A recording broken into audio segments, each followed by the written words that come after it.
സുഹൃത്തുക്കളെ, ബലിപെരുന്നാളിനോട് അടുത്തു നിൽക്കുന്ന ദുൽഹിജ്ജ മാസത്തിലെ ഏറ്റവും പുണ്യങ്ങൾ നിറഞ്ഞു നിൽക്കുന്ന, ചെയ്യുന്ന കർമ്മങ്ങൾക്ക് റബ്ബിൻ്റെ അടുക്കൽ വലിയ സ്വീകാര്യതയുള്ള ദിവസങ്ങളിലൂടെയാണ് നാം ചലിച്ചുകൊണ്ടിരിക്കുന്നത്. നമ്മുടെ ഇബാദത്തുകൾ അല്ലാഹു നമ്മിൽ നിന്ന് സ്വീകരിക്കുമാറാവട്ടെ. നല്ല വിലയുള്ള ക്വാളിറ്റിയുള്ള കർമ്മങ്ങളായി അല്ലാഹു സുബ്ഹാനഹു വ തആല നാളെ പരലോകത്ത് നമുക്കതിന് മുതൽക്കൂട്ടാക്കി തരുമാറാവട്ടെ. പ്രിയമുള്ള സഹോദരങ്ങളെ, സുഹൃത്തുക്കളെ, ഇബ്രാഹിം നബി അലൈഹി സ്വലാത്തു വസ്സലാം അദ്ദേഹത്തിൻ്റെ ജീവിതത്തിലെ സുപ്രധാനമായ മാതൃകകളെ സംബന്ധിച്ച് നമ്മൾ മനസ്സിലാക്കുകയുണ്ടായി. അതിലേറ്റവും പ്രധാനമാണ് അദ്ദേഹത്തിൻ്റെ പ്രാർത്ഥന എന്നുള്ളത്. 10ഓളം ദുആകളെ സംബന്ധിച്ച് പരിശുദ്ധ ഖുർആനിലൂടെ അല്ലാഹു എടുത്തു പറഞ്ഞ ഇബ്രാഹിം നബി അലൈഹി സ്വലാത്തു വസ്സലാമിൻ്റെ പ്രാർത്ഥനകൾ കഴിഞ്ഞ ഖുതുബയിൽ നമ്മൾ മനസ്സിലാക്കുകയുണ്ടായി. അദ്ദേഹം പ്രാർത്ഥിക്കുക മാത്രമല്ല, അദ്ദേഹത്തിൻ്റെ പ്രാർത്ഥനയിൽ സ്വന്തം ശരീരത്തിനു വേണ്ടി തേടുന്നതോടൊപ്പം അദ്ദേഹത്തിൻ്റെ മക്കൾക്ക് വേണ്ടി, അദ്ദേഹത്തിൻ്റെ പിതാവിന് വേണ്ടി, അദ്ദേഹത്തിൻ്റെ സമൂഹത്തിന് വേണ്ടി, വരാനിരിക്കുന്ന ഉമ്മത്തിന് വേണ്ടി, മുസ്ലിം സമുദായത്തിന് വേണ്ടി, സ്വന്തം നാടിനു വേണ്ടി ഒക്കെ അദ്ദേഹം പ്രാർത്ഥിക്കുന്നത് നമ്മൾ മനസ്സിലാക്കിയതാണ്. അദ്ദേഹത്തിൻ്റെ കുടുംബത്തിന് വേണ്ടി ദുആ ചെയ്യുന്നത് പ്രത്യേകം പരിശുദ്ധ ഖുർആനിൽ അല്ലാഹു എടുത്തു പറയുന്നത് നമുക്ക് കാണാൻ സാധിക്കും. തൻ്റെ കുടുംബങ്ങളോ തൻ്റെ സമൂഹമോ ആളിക്കത്തുന്ന നരകത്തെ സ്പർശിച്ചുകൂടാ എന്ന അതിയായ താല്പര്യമുള്ള വ്യക്തിത്വമാണ് ഇബ്രാഹിം നബി അലൈഹി സ്വലാത്തു വസ്സലാം. അതുപോലെ ഉള്ള പ്രവാചകന്മാരെല്ലാവരും. ഇബ്രാഹിം നബി അലൈഹി സ്വലാത്തു വസ്സലാമിനെ സംബന്ധിച്ചിടത്തോളം പരിശുദ്ധ ഖുർആനിൽ ഇബ്രാഹിം നബി അലൈഹി സ്വലാത്തു വസ്സലാമിൻ്റെ ശ്രേഷ്ഠതകൾ, പ്രത്യേകതകൾ പഠിപ്പിച്ചെടുത്ത് നമുക്ക് കാണാൻ സാധിക്കും. പ്രവാചകന്മാരോട് അല്ലാഹു സുബ്ഹാനഹു വ തആല വളരെ വ്യക്തമായി പഠിപ്പിക്കുന്നത് കാണാം. നിങ്ങളോട് അടുത്തു നിൽക്കുന്ന ആളുകൾക്ക് അള്ളാഹുവിൻ്റെ ദീനിനെ നിങ്ങൾ എത്തിച്ചു കൊടുക്കണം, അള്ളാഹുവിൻ്റെ ദീന് നിങ്ങൾ പറഞ്ഞു കൊടുക്കണം. മൊത്തത്തിൽ മുഅ്മിനീങ്ങളോടുള്ള റബ്ബിൻ്റെ കൽപ്പന, യാ അയ്യുഹല്ലദീന ആമനു, സത്യവിശ്വാസികളെ, ഖു അൻഫുസകും വ അഹ്ലീകും നാറ, നിങ്ങളുടെ ശരീരത്തെയും നിങ്ങളുടെ കുടുംബത്തിൻ്റെ ശരീരത്തെയും നിങ്ങൾ നരകത്തിൽ നിന്ന് കാക്കണം. വഖൂദുഹ അന്നാസു വൽ ഹിജാറ, മനുഷ്യനെയും കല്ലിനെയും ഇന്ധനമാക്കി കരിച്ചു കളയുന്നതാണ് നരകം. അലൈഹാ മലായികത്തുൻ ഗിലാലുൻ ശിദാദ് ലാ യഗ്സൂനല്ലാഹ മാ അമറഹും വയഫ്അലൂന മാ യുഅമറൂൻ. അല്ലാഹുവിൻ്റെ കൽപ്പനകളെ ഒരു സെക്കൻഡ് പോലും തെറ്റിച്ചു കളയാത്ത പരിക്കന്മാരായ മലക്കുകളെ കാവൽ നിർത്തിയ നരകത്തെ അല്ലാഹു നമുക്ക് പരിചയപ്പെടുത്തി തരികയാണ്.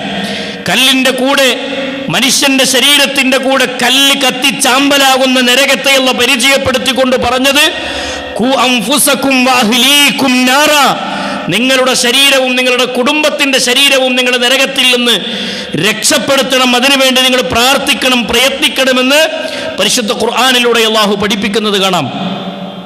പ്രിയമുള്ള സഹോദരങ്ങളെ, മഹാന്മാരായ പ്രവാചകന്മാരോടടക്കം അള്ളാഹുവിൻ്റെ കൽപ്പന, വഅൻദിർ അശീറതകൽ അഖ്റബീൻ. നോക്കൂ, നിങ്ങൾ അല്ലാഹു സുബ്ഹാനഹു വ തആല പഠിപ്പിക്കുകയാണ്.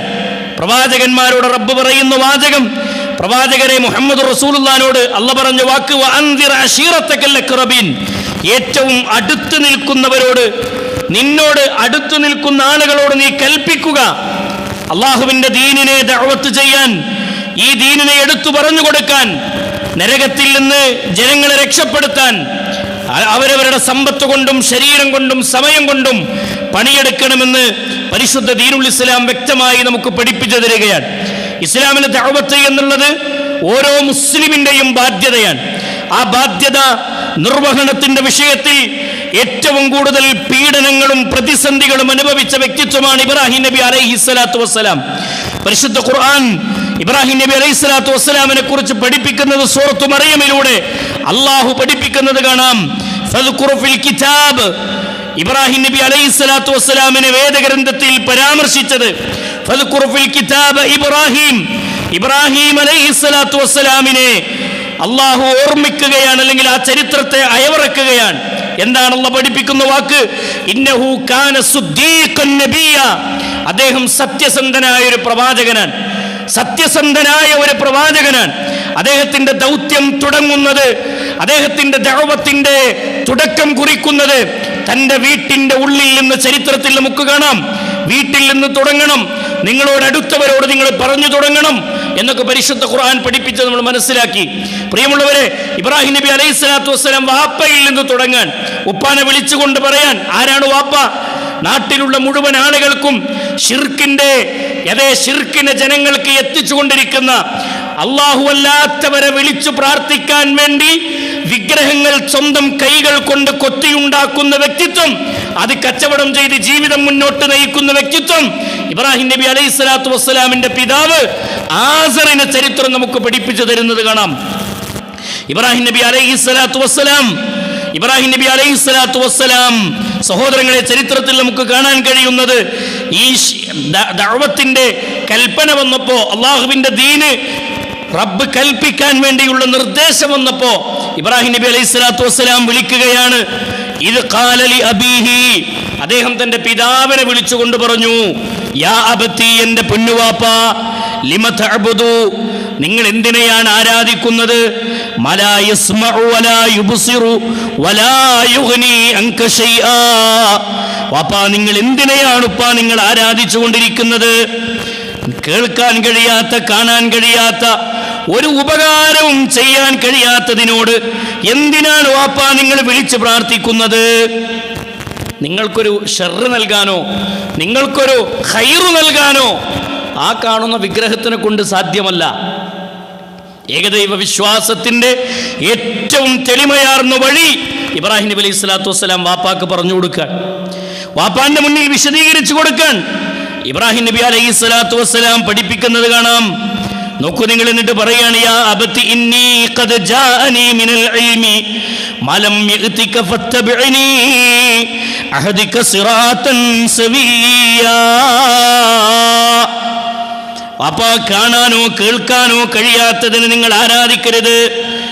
ഇന്നി ഖദ് ജാഅനി മിനൽ ഇൽമ്, ഞാനിതാ, നിങ്ങൾ എന്നിലേക്ക് വരൂ, എൻ്റെ അടുക്കൽ ഒരു ഇൽമുണ്ട്, ഒരു അറിവുണ്ട്. മലം യഅതിക ഫത്തബിഅനി അഹദിക സിറാതൻ സവിയ്യാ. ഇബ്രാഹിം നബി അലൈഹി സ്വലാത്തു വസ്സലാമിനോട്, ഇബ്രാഹിം നബി അലൈഹി സ്വലാത്തു വസ്സലാം വാപ്പാനോട് പറയാ, തീർച്ചയായും എനിക്ക് എൻ്റെ റബ്ബ് ഒരു അറിവ് നൽകിയിട്ടുണ്ട്, ആ അറിവിലേക്ക് നിങ്ങൾ മടങ്ങണം. എൻ്റെ ഉപ്പ, എൻ്റെ വാപ്പ എന്ന് വിളിച്ചുകൊണ്ട് അദ്ദേഹം പറയാൻ, നിങ്ങൾക്ക് അറിവ് കിട്ടിയിട്ടില്ല, പൂർവ്വപിതാക്കളായി നിങ്ങൾ പറയുന്നവർക്ക് അറിവ് കിട്ടിയിട്ടില്ല, അതുകൊണ്ട് നിങ്ങൾ ഞാൻ പറയുന്നതിലേക്ക് മടങ്ങി വരൂ എന്ന് ലാ ഇലാഹ ഇല്ലല്ലാഹ് എന്ന കലിമത്ത് തൗഹീദിലേക്ക് ഇബ്രാഹിം നബി അലൈഹി സ്വലാത്തു വസ്സലാം വിളിക്കുകയാണ് സ്വന്തം പിതാവിനെ. അവിടെ നിർത്തിയോ? നിർത്തിയില്ല. യാ അബത്തി, എൻ്റെ പൊന്നു പിതാവേ, ലാ തഅബുദി ശൈത്വാൻ, നിങ്ങൾ ശൈത്താനിനെ നിങ്ങൾ ആരാധിക്കരുത്, ഇബ്ലീസിനെ നിങ്ങൾ ആരാധിക്കരുത്. ഇന്ന ശൈത്വാന കാന ലിർറഹ്മാനി അസിയ. ഉപ്പാ, ശൈത്വാൻ ആരാണെന്ന് നിങ്ങൾക്കറിയോ? ആ ഇബ്ലീസിന്റെ വഴി അത് നിങ്ങൾ സ്വീകരിക്കരുതെന്നാ. എന്തുകൊണ്ടാണ് ഇബ്ലീസിനെ ആരാധിക്കരുതെന്ന് പറയാനുള്ള കാരണം? അല്ലാഹു അല്ലാത്തവരെ ആരാധിക്കുന്നതിലേക്ക് ഒരു മനുഷ്യന്റെ ചിന്തയെ ക്ഷണിക്കുന്നത് ശൈത്വാനാണ്, ഇബ്ലീസാണ്. ഒരു മുസ്ലിം, 5 നേരം നിസ്കരിക്കുന്ന മുസ്ലിം, കെട്ടി ഉയർത്തിയ ജാറത്തിലേക്ക് അവന്റെ ശ്രദ്ധ ക്ഷണിക്കുന്നുണ്ടെങ്കിൽ അത് ഇബ്ലീസിന്റെ തന്ത്രമാണ്, ഇബ്ലീസിന്റെ വലയമാണ്. അതുകൊണ്ടാണ് സഹോദരങ്ങളെ, ഗൗരവമായി പരിശുദ്ധ ദീനുൽ ഇസ്ലാം പഠിപ്പിച്ചത്. ഇബ്രാഹിം നബി അലൈഹി സ്വലാത്തു വസ്സലാം വാപ്പാനോട് പറഞ്ഞത്, ലാ തഅബുദി ശൈത്വാൻ, നിങ്ങൾ ശൈത്വാനിനെ ആരാധിക്കരുത്, ശൈത്വാനിന്റെ വഴി സ്വീകരിക്കരുത്, ശൈത്വാനിനെ നിങ്ങൾ അനുസരിക്കരുത്. നമ്മുടെ നാട്ടിലും ഇന്ന് പല ആളുകളും ശൈത്വാനിനെ അനുസരിക്കുന്നവരായി, ശൈത്വാനിന്റെ പിൻഗാമികളായി മാറുകയാണ്. കെട്ടി ഉയർത്തിയ ഖബറുകളുടെ മുന്നിൽ ചെന്ന് പ്രാർത്ഥിക്കുന്നവർ, പച്ചയായി CM-യുടെ ഊരിനെ, അതേ ലോകത്തിന്റെ നിയന്ത്രണം ഏറ്റെടുത്ത വ്യക്തിത്വമാണെന്ന് പച്ചക്ക് വാഴ്ന്നു പറയാൻ മടിക്കാത്ത ഒരു ജനത വളർന്നു വരുന്നുണ്ടെങ്കിൽ സഹോദരങ്ങൾ, അവിടെ ഇബ്ലീസ് ജയിച്ചുകൊണ്ടിരിക്കുന്നു എന്നർത്ഥം. ഇബ്ലീസ് വിജയിച്ചുകൊണ്ടിരിക്കുന്നു എന്നർത്ഥം. ആഴത്തിൽ നമ്മൾ മനസ്സിലാക്കേണ്ട വിഷയമാണ്. പരിശുദ്ധ ഖുർആനിലൂടെ ഇബ്രാഹിം നബി അലൈഹിസ്സലാത്തു വസ്സലാമിന്റെ വാക്ക് അല്ലാഹു ആപ്പാനോട് ഇബ്രാഹിം നബി പറഞ്ഞ വാചകത്തെ എടുത്തു പഠിപ്പിക്കുന്നത് കാണാം. ലാ തഅബുദി ശൈത്വാൻ, ശൈത്വാനെ നിങ്ങൾ ആരാധിക്കരുത്. ശൈത്വാനിന് ഇഷ്ടപ്പെട്ട പ്രവർത്തനമാണ് ശിർക്ക്. അതുകൊണ്ട് കെട്ടി ഉയർത്തിയ ഖബറുകൾ ശൈത്വാനിന്റെ കേന്ദ്രമാണ്, ശൈത്വാനിന്റെ കേന്ദ്രമാണ്, ഇബ്ലീസിന്റെ കേന്ദ്രമാണ്. അതുകൊണ്ട് ഗൗരവമായി നമ്മൾ മനസ്സിലാക്കണം, അള്ളാഹുവിന്റെ ലഅനത്തിറങ്ങുന്ന, അള്ളാഹുവിന്റെ ശാപമിറങ്ങുന്ന കേന്ദ്രമായി ഇസ്ലാമിക ലോകം നമ്മളെ പഠിപ്പിക്കുന്ന വാചകമാണ്. അതുകൊണ്ട് സുഹൃത്തുക്കളെ, അത്തരത്തിലുള്ള ശിർക്കിന്റെ വഴിയിലേക്ക് പോകരുതെന്ന് മാത്രമല്ല, ഇബ്രാഹിം നബി അലൈഹിസ്സലാത്തു വസ്സലാം പോകുന്നവരെ തടയുകയാണ്.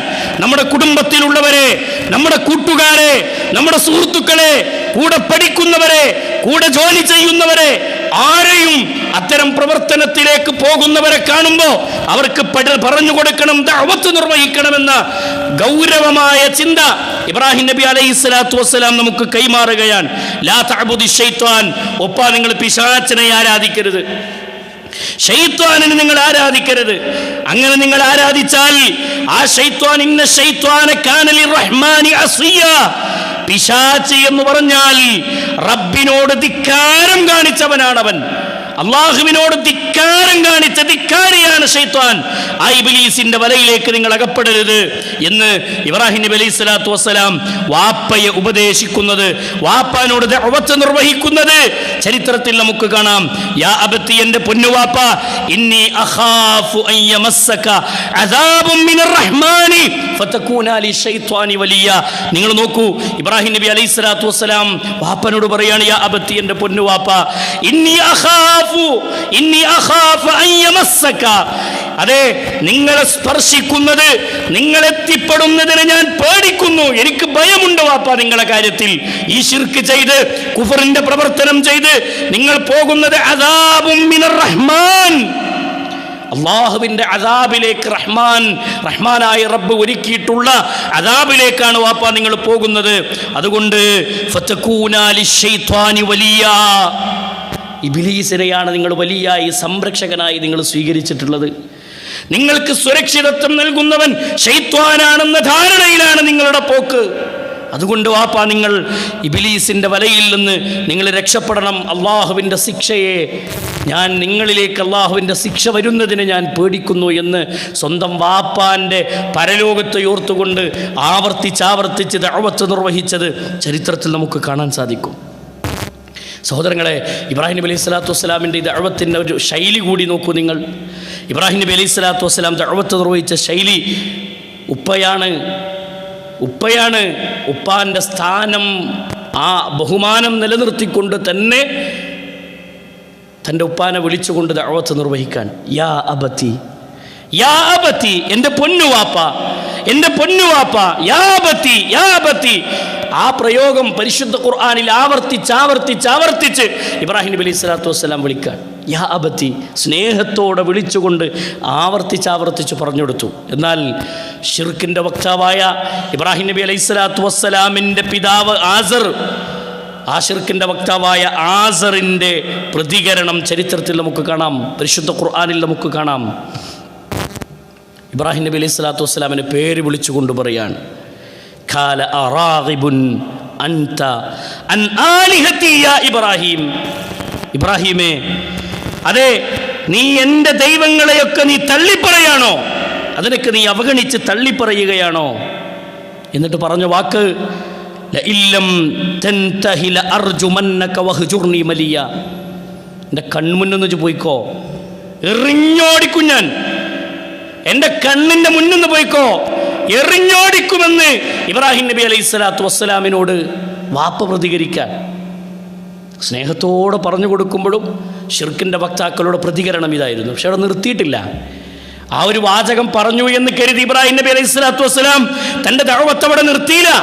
നമ്മുടെ ബാധ്യതയാണിത്. നമ്മുടെ കുടുംബത്തിൽ ശിർക്ക് ചെയ്യുന്നവരുടെ കൈ പിടിക്കണം, പറഞ്ഞു കൊടുക്കണം. നമ്മളെന്താ ഒറ്റ പ്രയോഗ നന്നാവില്ല, എത്ര പറഞ്ഞാലും നന്നാവില്ല. നന്നാകോല്ലേ എന്നുള്ളത് അള്ളാഹു തീരുമാനിക്കണം. ദഅവത്ത് നിർവഹിക്കുക എന്ന ദൗത്യം നമ്മുടേതാണ്. ഇബ്രാഹിം നബി അലൈഹി സ്വലാത്തു വസ്സലാം ആ ദൗത്യം കൃത്യമായി നിർവഹിക്കുന്നു. വാപ്പ എറിഞ്ഞോടിക്കും, എൻ്റെ വീട്ടിൽ നിന്ന് ഇറങ്ങിപ്പോയിക്കോ എന്ന് പറഞ്ഞിട്ടും ആ വാചകം നിർത്തിയില്ല. ഇബ്രാഹിം നബി അലൈഹി സ്വലാത്തു വസ്സലാം വീട്ടിൽ നിന്ന് ഇറങ്ങാൻ നേരത്ത് പറയാ, ഖാല സലാമുൻ അലൈക്, ഖാല സലാമുൻ അലൈക്, നിങ്ങൾക്ക് ശാന്തിയും സമാധാനവും ഉണ്ടാകട്ടെ വാപ്പ. സഅസ്തഗ്ഫിറു ലക റബ്ബി, സഅസ്തഗ്ഫിറു ലക റബ്ബി, ഞാൻ എൻ്റെ റബ്ബിനോട് എൻ്റെ ഉപ്പാക്ക് വേണ്ടി ഇസ്തിഗ്ഫാറിനെ തേടും, ഞാൻ പ്രാർത്ഥിക്കുകയാണ്. ഇന്നഹു കാന ബി ഹഫിയ, ഇബ്രാഹിം നബി അലൈഹി സ്വലാത്തു വസ്സലാം തൻ്റെ വാപ്പാനോട് പറയാണ്, ഞാൻ നിങ്ങൾക്ക് വേണ്ടി പ്രാർത്ഥിക്കും. നിങ്ങളുടെ കാര്യത്തിൽ എനിക്ക് പേടിയുണ്ട്.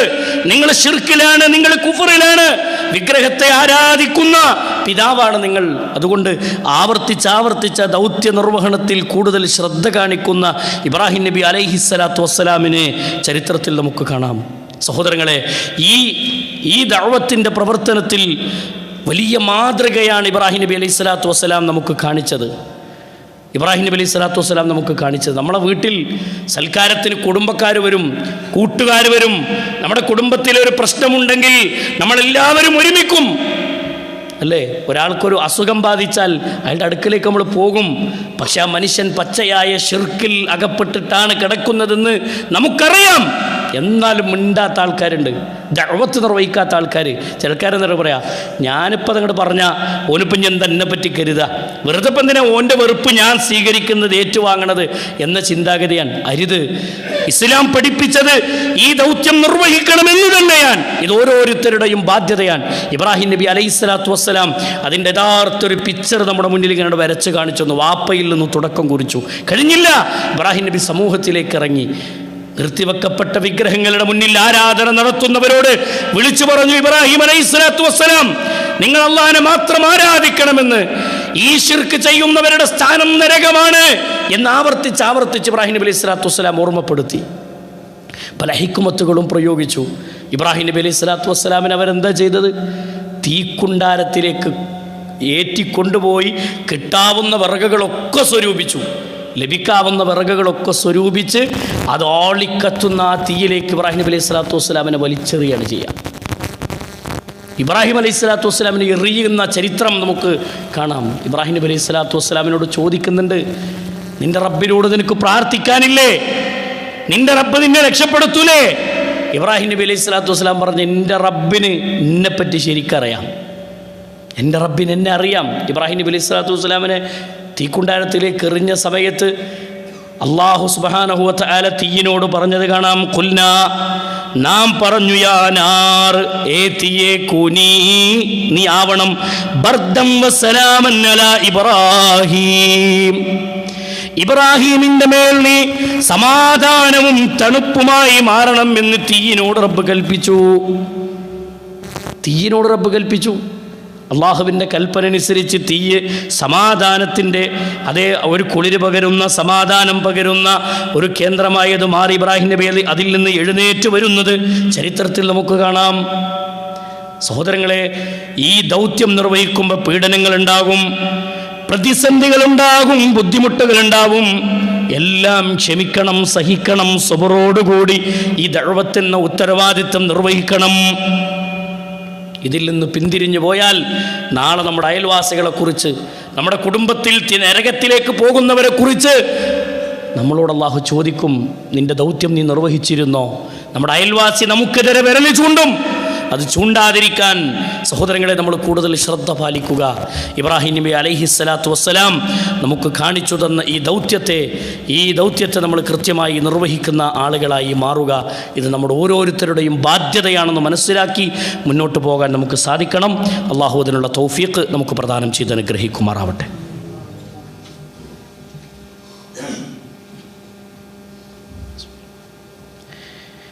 അൽഹംദുലില്ലാഹി റബ്ബിൽ ആലമീൻ. അസ്സലാത്തു വസ്സലാമു അലാ അഷ്റഫിൽ അംബിയാഇ വൽ മുർസലീൻ നബിയിന മുഹമ്മദിൻ വഅലാ ആലിഹി വസഹ്ബിഹി അജ്മഈൻ. അമ്മാ ബഅദ്. ഇത്തഖുല്ലാഹ ഇബാദല്ലാഹ്.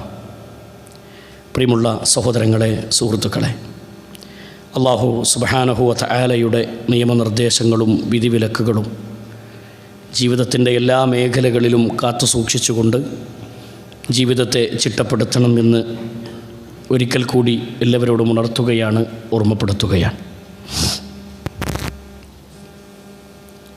ദുൽഹിജ്ജ ആദ്യത്തെ 10 സഞ്ചരിക്കുന്ന സമയത്ത് ഹാജിമാർ അവരുടെ അമലുകളിലേക്ക്, ഇബാദത്തുകളിലേക്ക് പ്രവേശിച്ച് നിൽക്കുന്ന ഈ സമയത്ത് അല്ലാഹു സുബ്ഹാനഹു വ തആലയോട് നിരന്തരം ദുആ ചെയ്യണം, പ്രാർത്ഥിക്കണം. ഹജ്ജ് എന്ന കർമ്മം അത് നിർവഹിക്കാനുള്ളൊരു തൗഫീഖ് നമുക്ക് കിട്ടണം. ഹജ്ജിൻ്റെ കാര്യത്തിൽ പല ആളുകളും സഹോദരങ്ങളെ ഗഫലത്തിലാണ്. സമ്പാദ്യം ഉണ്ടായിട്ടും ഒരു ഹജ്ജ് കർമ്മം നിർവഹിക്കണം എന്നൊരു ചിന്താഗതിയിലേക്ക് എത്തിപ്പെടാത്ത ആളുകൾ, പാപങ്ങൾ കഴുകിക്കളയുമെന്ന് അള്ളാഹു വാഗ്ദാനം ചെയ്തിട്ടുള്ള ഹജ്ജ് പൂർത്തിയായി മടങ്ങി വരുമ്പോൾ അന്ന് ജനിച്ച കുട്ടിയെപ്പോലെ എന്നാണ് ഹജ്ജിൻ്റെ മഹത്വം പഠിപ്പിച്ച റസൂലുള്ളാഹി സ്വല്ലല്ലാഹി അലൈഹി വസല്ലമ പഠിപ്പിച്ചു തന്നത്. മാത്രമല്ല, അവിടെ വെച്ച് ആ സന്ദർഭത്തിൽ ആണ് ഒരാൾ മരിക്കുന്നതെങ്കിൽ, ഇഹ്റാമിൽ പ്രവേശിച്ച് മരിക്കുന്നൊരു വ്യക്തിയെ സംബന്ധിച്ച് നാളെ പരലോകത്തവൻ എഴുന്നേറ്റ് വരുന്നത് മുലബ്ബിയൻ, തൽബിയത്ത് ചൊല്ലുന്നവനായിക്കൊണ്ട് വരും എന്ന് പറഞ്ഞ ഹദീസ് നമുക്ക് കാണാം. സ്വർഗമല്ലാതെ മറ്റൊരു പ്രതിഫലം അവനില്ല എന്ന് പഠിപ്പിക്കുന്ന ഹദീസ് കാണാം. സ്വർഗമാണ് അവൻ്റെ പ്രതിഫലം എന്ന് പരിശുദ്ധ ഖുർആനിലൂടെ അല്ലാഹു സുബ്ഹാനഹു വ തആല പഠിപ്പിക്കുന്നത് കാണാം. ജിഹാദ് ഏറ്റവും പ്രധാനപ്പെട്ടൊരു ജിഹാദായി ഹജ്ജ് കർമ്മത്തെ അല്ലാഹു സുബ്ഹാനഹു വ തആല പരിചയപ്പെടുത്തുന്നത് കാണാം. ഇതൊക്കെ അതിൻ്റെ ഫളലുകൾ പഠിപ്പിക്കുന്ന ഹദീസുകളാണ്. അതിലെ ചില സൂചനകൾ മാത്രം. പ്രിയമുള്ള സഹോദരങ്ങളെ, സുഹൃത്തുക്കളെ, ഇത്രയും മഹത്വമുള്ള ഹജ്ജിലേക്ക് നിങ്ങൾ പ്രവേശിക്കണം. ആരോഗ്യവും സമ്പത്തും നിങ്ങളുടെ കയ്യിലുണ്ടെങ്കിൽ, അതിനുള്ള സാഹചര്യം നമ്മുടെ കരങ്ങളിലുണ്ടെങ്കിൽ, യാത്ര ചെയ്ത് അവിടെ പോയി ആ ദൗത്യം നിർവഹിക്കാനുള്ള ആരോഗ്യവും അതിനുള്ള സമ്പാദ്യവും നമ്മുടെ കൈകളിലുണ്ട് എന്ന് ഉറപ്പുണ്ട് നമുക്ക്. പക്ഷെ എന്നാലും അതിലേക്ക് എത്തിപ്പെടാത്ത കുറേ മനുഷ്യന്മാരുണ്ട്. പൈസ ഇല്ല എന്ന് പറയും. ഒരു ഹജ്ജ് നിർവഹിക്കാൻ 20 പവൻ സ്വർണ്ണം ഉണ്ടാവും ഉമ്മാൻ്റെ കയ്യിൽ, എന്നാലും പോവില്ല. സ്വർണ്ണം ഇങ്ങനെ കെട്ടി വീട്ടിൽ പാത്തക്കാനുള്ളതല്ല. അതുകൊണ്ട് നിയ്യത്താക്കുക, അടുത്ത വർഷത്തിലേക്കൊരു ഹജ്ജിന് വേണ്ടി നിയ്യത്താക്കുക. ഉള്ളത്, കയ്യിലുള്ളത് എപ്പോഴും ആ നിയ്യത്ത് നമ്മുടെ കൽബിൽ വേണം. ആ പ്രാർത്ഥന നമ്മുടെ കൽബിൽ ഉണ്ടാവണം, നമ്മുടെ നാവുകളിൽ നിരന്തരം ഉണ്ടാവണം. അതിനുവേണ്ടി റബ്ബിനോട് ദുആ ചെയ്യുക, അതിനൊരു തൗഫീഖിന് വേണ്ടി പ്രാർത്ഥിക്കുക. ആഗ്രഹത്തിന് അല്ലാഹുവിൻ്റെ അടുക്കൽ വലിയ പ്രതിഫലമുണ്ട്. അതുകൊണ്ട് സഹോദരങ്ങളെ, സമ്പത്തുണ്ടായിട്ടും അതിലേക്ക് ശ്രദ്ധിക്കാത്ത ആളുകളോട് ഓർമ്മപ്പെടുത്തുകയാണ്. ഹജ്ജുമായി ബന്ധപ്പെട്ട ഒരാഗ്രഹവും അത് പ്രാർത്ഥനയും അതുണ്ടെങ്കിൽ സഹോദരങ്ങളെ, ആ അടുത്ത വർഷമെങ്കിലും ഞാൻ പോകണം, അള്ളാഹു തൗഫീഖ് നൽകിയാൽ അതിലേക്ക് എത്തണമെന്നൊരു നിയ്യത്ത് നമ്മൾ എടുത്തുകൊണ്ട് മുന്നോട്ട് ചലിക്കാൻ നമുക്ക് സാധിക്കണം. അതുപോലെ തന്നെ ദുൽഹിജ്ജ മാസത്തിലെ അവസാനത്തെ 10 നമ്മളിൽ നിന്ന് ആ പെരുന്നാളിലേക്ക് അടുത്തു നിൽക്കുന്ന ഈ സമയത്ത് സഹോദരങ്ങളെ, ഏറ്റവും പ്രധാനപ്പെട്ട ഒരു സുന്നത്താണ് ദുൽഹിജ്ജ മാസത്തിലെ അറഫയുടെ നോമ്പ്. റസൂലുള്ളാഹി സ്വല്ലല്ലാഹു അലൈഹി വസല്ലമ ഏറെ പ്രതിഫലമായി പഠിപ്പിച്ചതാണ്. ദുൽഹിജ്ജ 9 അറഫയുടെ നോമ്പ്. ദുൽഹിജ്ജ 9 നോമ്പിനെക്കുറിച്ച് പല ആളുകൾക്കും വലിയ ശക്കാണ്. അറഫ നോമ്പ് എന്ന് പറയുമ്പോൾ അത് അറഫയിലാണല്ലോ നോമ്പ്, അറഫയിലേക്ക് ആളുകൾ പ്രവേശിക്കുന്ന അന്നാണല്ലോ നോമ്പെന്ന്. ഇസ്ലാമിലെ ഏതൊരു നോമ്പും നിസ്കാരവും ഒക്കെ സഹോദരങ്ങളെ മാസപ്പിറവിയുടെ അടിസ്ഥാനത്തിലാണ് ക്രമീകരിച്ചിട്ടുള്ളത്. അതുകൊണ്ട് അവർ അറഫയിലേക്ക് പ്രവേശിക്കുന്ന അന്ന് തന്നെ ഇവിടെ നോമ്പ് നോൽക്കണം എന്നതല്ല വിധി. ദുൽഹിജ്ജ 9 എന്നാണോ അന്ന് നോമ്പ് നോൽക്കുക. നമുക്ക് ദുൽഹിജ്ജ 9 എന്നാണോ, ദുൽഹിജ്ജ 1 കണ്ടതിൻ്റെ അടിസ്ഥാനത്തിൽ 9 എന്നാണോ നമുക്ക് വരുന്നത്, അന്നാണ് നമ്മുടെ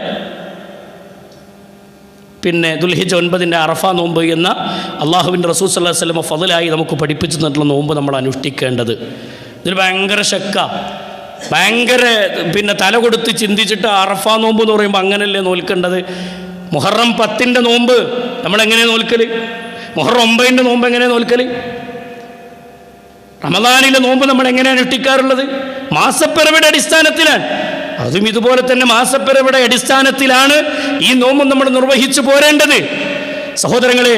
അതേപോലെ തന്നെ ഓരോ മാസത്തിൽ അവസാനങ്ങളിൽ ഓരോ മാസം നമ്മളിൽ നിന്ന് വിട പറയുമ്പോഴും ഓരോ മാസത്തിൻ്റെ പിന്നെ 10, 11, 12, 13 ആ അറബി മാസത്തിൻ്റെ ഡേറ്റ് നോക്കാറുള്ളത് നമ്മൾ മാസപ്പരയുടെ അടിസ്ഥാനത്തിലാണ്. ആ അടിസ്ഥാനത്തിൽ തന്നെയാണ് യഥാർത്ഥത്തിൽ ദുൽഹിജ്ജ 9 നോമ്പും നമ്മൾ അനുഷ്ഠിക്കേണ്ടത് എന്ന് നമ്മൾ അടിസ്ഥാനപരമായി മനസ്സിലാക്കുക. ഇനി നമ്മൾ ചിന്തിക്കേണ്ട വിഷയം റസൂലുള്ളാഹി സ്വല്ലല്ലാഹി അലൈഹി വസല്ലം പഠിപ്പിച്ചു. സ്വഹാബത്ത് ചോദിക്കുകയാണ്, സുഇല അൻ സൗമി യൗമി അറഫ. യൗമു അറഫ, അറഫ ദിവസത്തിലെ നോമ്പിനെ കുറിച്ച് നബി സല്ലല്ലാഹു അലൈഹി വസല്ലമയോട് ചോദിച്ചു. അല്ലാഹുവിൻ്റെ റസൂൽ സല്ലല്ലാഹു അലൈഹി വസല്ലം പറഞ്ഞു, യുകഫിറു സനത്തൽ മാദിയത്തുൽ ബാഖിയ. നോക്കൂ നിങ്ങൾ, ഒരു വർഷത്തെ പാപങ്ങൾ പുറത്തു കിട്ടാനുള്ള ഒരു ഇബാദത്തായി നമുക്ക് ഈ നോമ്പിനെ പരിചയപ്പെടുത്തി തന്നു മഹാനായ റസൂലുള്ളാഹി സ്വല്ലല്ലാഹി അലൈഹി വസല്ലം. അതുകൊണ്ട് ആ നോമ്പിലേക്ക് നമ്മൾ ശ്രദ്ധ കാണിക്കുന്ന ആളുകളായി മാറണം. അള്ളാഹു മനസ്സിലാക്കാനുള്ള തൗഫീഖ് നൽകുമാറാവട്ടെ. അതുപോലെ തന്നെ ഉദ്ഹിയ്യത്തിൻ്റെ കാര്യത്തിലും നമ്മൾ കഴിഞ്ഞ 3 ഖുതുബകളിൽ നമ്മൾ പരാമർശിച്ചു പോകുന്നതാണ്. എല്ലാവരിലും ആ ശ്രദ്ധയുണ്ടാവണം. അതുപോലെ പെരുന്നാളിലേക്ക് പ്രവേശിക്കുന്ന സമയത്ത് പെരുന്നാളിൻ്റെ സുന്നത്തുകളെ നമ്മൾ വളരെ ഗൗരവത്തോടു കൂടി ശ്രദ്ധിച്ച് ആ സുന്നത്തുകൾ അനുഷ്ഠിക്കുന്ന ആളുകളായി മാറാൻ നമ്മൾ പരിശ്രമിക്കുക. റഹ്മാനായ റബ്ബ് നമുക്കതിൻ്റെ സുന്നത്തുകളുടെ ശൈലി നമുക്ക് പഠിപ്പിച്ചു തരുന്നുണ്ട്. ഒന്ന്, ഈദിൻ്റെ ദിവസം പ്രത്യേകം കുളിക്കൽ സുന്നത്താണ്. എല്ലാ ദിവസവും നമ്മൾ കുളിക്കലുണ്ട്. പക്ഷേ ഈദിന് നിയ്യത്ത് വെച്ചാൽ പെരുന്നാളിൻ്റെ നിയ്യത്തോടു കൂടി പെരുന്നാളിൻ്റെ ദിവസം കുളിക്കുന്നത് സുന്നത്താണ്. അതോടൊപ്പം സുഗന്ധം ധരിക്കുന്നതും, പുരുഷന്മാർക്ക് സുഗന്ധം ധരിക്കുന്നതും സുന്നത്താണ്. സ്ത്രീകളും പുരുഷന്മാരും ആ നിയ്യത്തോടു കൂടി കുളിക്കണം. പുരുഷന്മാർ വീട്ടിൽ നിന്ന് ഇറങ്ങുമ്പോൾ അവർ സുഗന്ധം ധരിച്ചുകൊണ്ട് ഇറങ്ങൽ സുന്നത്തായി റസൂലുള്ളാഹി സ്വല്ലല്ലാഹി അലൈഹി വസല്ലം പഠിപ്പിച്ചു. ഇനി രണ്ടാമത്തത്, നബി സല്ലല്ലാഹു അലൈഹി വസല്ലം പറഞ്ഞു, അന്നത്തെ ദിവസം ഒന്നും കഴിക്കാതെ മുസല്ലയിലേക്ക് വരലാണ് സുന്നത്ത് എന്ന് നബി കരീം സല്ലല്ലാഹു അലൈഹി വസല്ലമ നമുക്ക് ജീവിച്ച് കാണിച്ചു തന്നു. പ്രവാചകൻ സല്ലല്ലാഹു അലൈഹി വസല്ലമയുടെ ശൈലി, അള്ളാഹുവിൻ്റെ റസൂലിൻ്റെ ബലിമൃഗത്തെ അറുത്ത് നിസ്കാരം കഴിഞ്ഞ്, പെരുന്നാൾ നിസ്കാരം കഴിഞ്ഞ് വീട്ടിലെത്തി ആ ബലിമൃഗത്തെ അറുത്തുകൊണ്ട് അതിൻ്റെ മാംസം കഴിച്ചുകൊണ്ടാണ് നബി സല്ലല്ലാഹു അലൈഹി വസല്ലമ പെരുന്നാളിലെ ആ ഭക്ഷണം കഴിക്കാറുള്ളത് എന്ന് ഹദീസുകളിലൊക്കെ നമുക്ക് കാണാൻ സാധിക്കും. അപ്പോൾ സ്വഹാബത്തിനെ സംബന്ധിച്ചിടത്തോളം അവർ ബലിമൃഗങ്ങളെ പള്ളിയോട് അടുപ്പിച്ച് കൊണ്ടുവരുമായിരുന്നു. ഈദ് കഴിഞ്ഞാൽ, നിസ്കാരം കഴിഞ്ഞാൽ ഉടനെ അവർ ബലികർമ്മത്തിലേക്ക് പ്രവേശിക്കുമായിരുന്നു എന്നൊക്കെ കാണാം, ഹദീസിൻ്റെ താളുകളിൽ നമുക്ക് കാണാം. സഹോദരങ്ങളെ, മൂന്നാമത്തെ കാര്യം തക്ബീറുകൾ വർദ്ധിപ്പിക്കുക എന്നുള്ളതാണ്. തക്ബീറുകൾ അധികരിപ്പിച്ചു കൊണ്ടേയിരിക്കണം. തക്ബീറുകൾ വർദ്ധിപ്പിക്കേണ്ട അറഫ ദിവസത്തിൻ്റെ ആ ഒന്നാമത്തെ അറഫ ദിവസത്തിൻ്റെ സുബഹി മുതൽ തക്ബീറുകൾ ആരംഭിക്കാമെന്ന് റസൂലുള്ളാഹി സ്വല്ലല്ലാഹു അലൈഹി വസല്ലം പഠിപ്പിച്ചത് നമുക്ക് കാണാൻ സാധിക്കും. ഇസ്ലാമിക ലോകത്തെ പണ്ഡിതന്മാർ നമുക്ക് പഠിപ്പിച്ചു തന്നിട്ടുണ്ട്. അതേപോലെ തന്നെ ദുൽഹിജ്ജ 1 മുതൽ തക്ബീർ ചൊല്ലാനുള്ള കൽപ്പനയും നമുക്ക് കാണാം.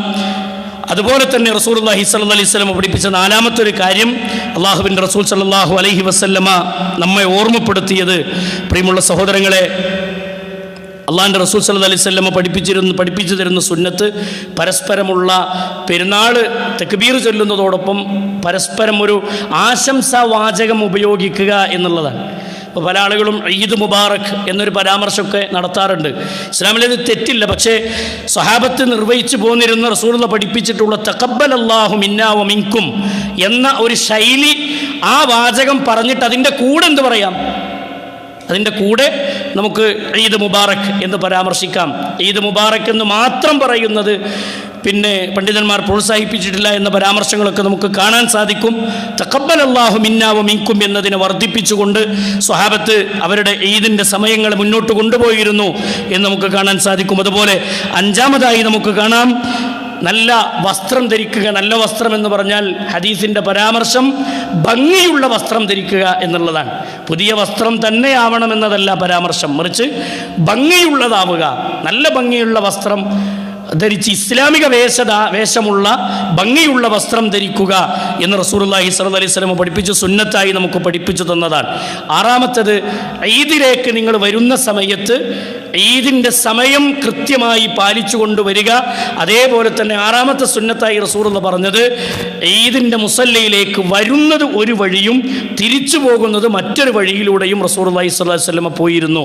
അപ്പോൾ ഈദ് നിസ്കാരത്തിന് വേണ്ടി വരുന്നത് ഒരു വഴിയാവണം, തിരിച്ചു പോകുന്നത് പോകുന്നത് മറ്റൊരു വഴിയാവണം. അത് സുന്നത്താണ്. ആ സുന്നത്തുകൾ നമ്മൾ മുറുകെ പിടിച്ചുകൊണ്ട് മുന്നോട്ട് പോവുക. സഹോദരങ്ങളെ, ദുൽഹിജ്ജ 9 നോമ്പ് പ്രത്യേകം നമ്മൾ ശ്രദ്ധയോടുകൂടി അത് അനുഷ്ഠിക്കുക. അതിൻ്റെ പ്രതിഫലം നമുക്ക് ലഭിക്കണമെന്ന ലക്ഷ്യത്തോടെ നിയ്യത്തോടു കൂടി നമ്മൾ മുന്നോട്ട് കൊണ്ടുപോവുക. റഹ്മാനായ റബ്ബ് അതിനുള്ള തൗഫീഖ് നമുക്ക് പ്രദാനം ചെയ്ത് അനുഗ്രഹിക്കുമാറാവട്ടെ. നമ്മിൽ നിന്ന് വന്നുപോയ തെറ്റുകുറ്റങ്ങൾ അള്ളാഹു വിട്ടുപുറത്ത് മാപ്പാക്കി തരുമാറാവട്ടെ. അള്ളാഹുവിൻ്റെ മാർഗത്തിൽ സമ്പത്ത് കൊണ്ടും ശരീരം കൊണ്ടും സമയം കൊണ്ടും ധർമ്മസമരം ചെയ്തുകൊണ്ടിരിക്കുന്ന ആളുകളുടെ കൂട്ടത്തിൽ അള്ളാഹു നമ്മെ ഉൾപ്പെടുത്തി അനുഗ്രഹിക്കുമാറാവട്ടെ. അള്ളാഹു സുബ്ഹാനഹു വ തആല പരിശുദ്ധമായ കഅബയിൽ ചെന്ന് ഹജ്ജ് കർമ്മം നിർവഹിക്കാനുള്ള തൗഫീഖ് അള്ളാഹു എല്ലാവർക്കും അള്ളാഹു പ്രദാനം ചെയ്ത് അനുഗ്രഹിക്കുമാറാവട്ടെ. നമ്മിൽ നിന്ന് വന്ന എല്ലാ പിഴവുകളും അള്ളാഹു വിട്ടുപുറത്ത് മാപ്പാക്കി തന്ന് അവൻ്റെ ജന്നാത്തുൽ ഫിർദൗസിൽ അള്ളാഹു നമ്മെ എല്ലാവരെയും ഒരുമിച്ച് കൂട്ടി അനുഗ്രഹിക്കുമാറാവട്ടെ.